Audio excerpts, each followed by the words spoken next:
Good morning, good afternoon, or good evening, Year 8s, depending on when you're watching this. You're about to learn about solving equations. You did a little bit of it last year, I would hope. We just want to refresh your memory so that in class you're ready to move along a little bit quicker. The first thing to understand is the word equation that comes from the word equals. So it's very important to us that on both sides of the equal sign we have the same thing. So that, for example, we have 15 equals 15. That's an equation. Here's one that looks a little bit different. 2 plus 2 plus 1 equals 5. It's still an equation. Both sides of the equal sign are the same thing, even though they look a little bit different. Your teachers may often refer to a set of scales, balancing the set of scales. That's what an equation is like. We want both sides of the equation to be the same so that they are balanced, just like this.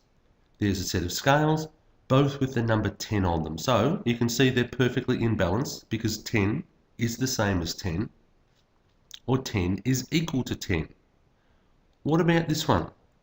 We've got 10 on this one, but 15. We've added an extra 5 on this one. So what that does is that tips the scales, and now they're no longer balanced. To fix that in an equation, you must make them balanced. So now when I've added the extra 5 over here, we've got 15 and 15 again. So we've got a perfectly balanced set of scales. Well, that's exactly what an equation is like. Every time we do something on one side, we're going to do it on the other side to try and balance the scales. Part of learning about this is inverse operations. If we are going to balance the scales on either side of the equal sign, then we've got to learn about inverse operations. I reckon you knew this already, but let's just go through it anyway. Addition and subtraction are the opposite or inverse of each other. So the opposite to adding is subtracting, subtracting, adding obviously. Multiplying is opposite to dividing, and dividing to multiplying. You have to know those. I don't think that's going to cause you too much trouble.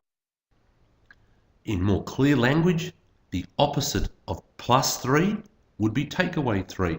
So if I wanted to perform the inverse operation of adding 3, I would take away 3. And again, can I highlight that balancing of the scales?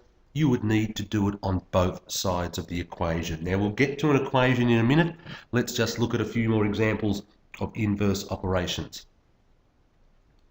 The opposite of multiplied by 7 is divided by 7. Obvious. The opposite of take away 9 would be add 9, and therefore the opposite of divide by 5 is times by 5. Again, pretty straightforward sort of stuff, I reckon. Alright, let's have a look at an equation.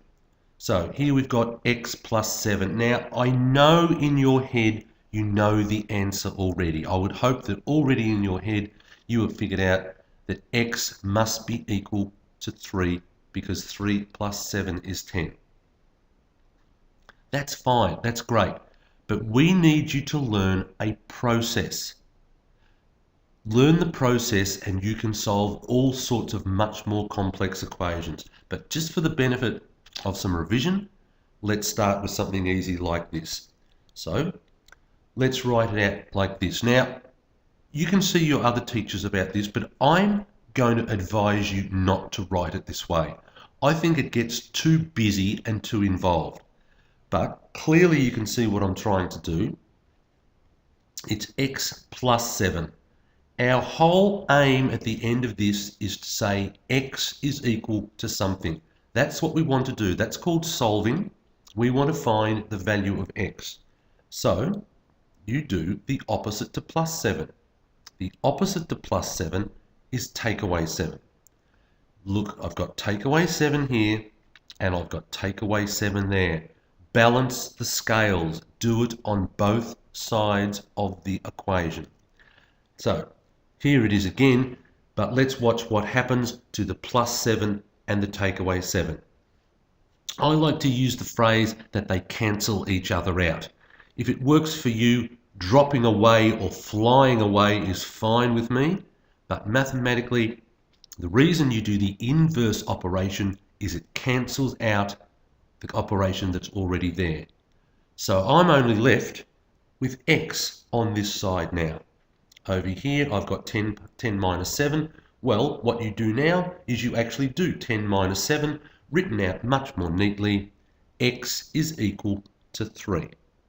And I think you already knew that. Let's do a little check. We reckon x is worth 3. Well, is 3 plus 7 10? Yes, it is. We must be right. They're a little bit off, but notice virtually equals under equals. Very important. Down the page, equals under equals. Let's have a look at how I would prefer you to do this. Now, your teacher will tell you how they would prefer. This is just me.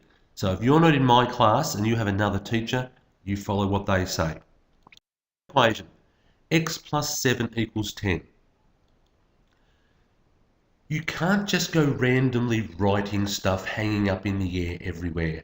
But if you can be really neat and look a little bit smaller, and even another color, if you're so inclined, is really great, really helpful.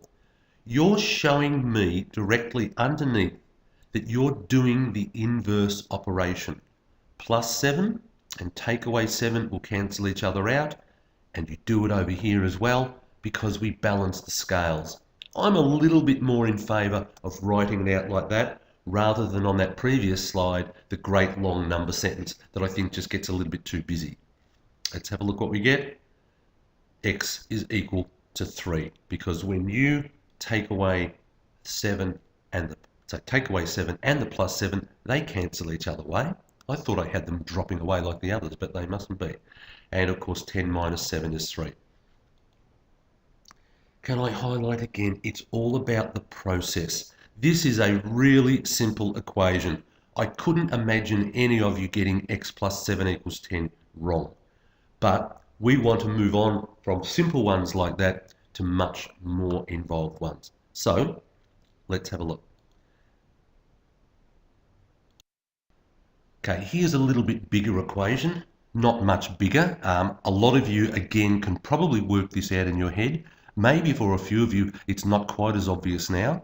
That's okay. We have a process to follow, and we will keep following that process until we have x equals. One of the biggest problems I find with equations now, once we get on to 2-step or even 3 and 4-step, is that a lot of you will say, oh, do I get rid of the 9 first? Do I get rid of the 3 first? Here's how to know. You start with x. The first thing you did to it is you times it by 3, then you took away 9. So when we solve, we work back the other way.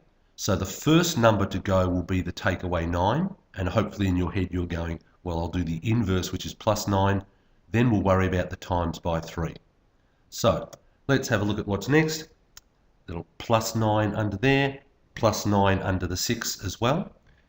So just highlight them, plus 9 there, plus 9 there. The opposite or inverse of minus 9 is plus 9. So what happens there? Well, here is written again, and you know now that the plus 9 and the minus 9 wipe each other out. They disappear, gone. The only thing left on this side is 3x. On this side is 6 plus 9. So you actually do that, and we get that 3x is equal to 15. So 6 plus 9 is 15. Look at my beautiful, neat equals under equals. Now we've got to get rid of times by 3. The opposite to times by 3 is divided by 3. No clever little animations anymore. You know what will happen. Divided by 3 and times by 3 are inverse or opposite to each other. They'll cancel each other out. So they just disappear. I'm left with x equals. Now you do the actual maths of 15 divided by 3, and hopefully you all do that in your head. You get the answer that x is equal to 5. Again, can you notice equals under equals, every step explained. This wouldn't need to be here. That's just been a little bit of an animation, but you'd have that you plus the 9 to both sides. We got this. Then you divided by 3 at both sides to get that. Right down to x is equal to 5. Here's a really good way of always checking your equation answers. We reckon x is 5. Let's substitute it back in up here. 3 times 5 is 15. Take away 9 is 6. So this side is equal to 6. Perfectly balanced scale. 6 is equal to 6. All right, that's about it. This is the benefit of my homeroom, my maths class, not my homeroom. In your homework book, if you'd like to write this in there, that will tell me that you have watched this PowerPoint. And I'm going to generously reward you with considering that to be 20 minutes of homework, even though that by the time I finish talking, this PowerPoint will only be about 11 minutes long. So if you're not really clear on it, maybe you watch it twice. So good luck, guys. I'll see you in class. My class, make sure that you write this in your homework book as a little indicator to me. Bye.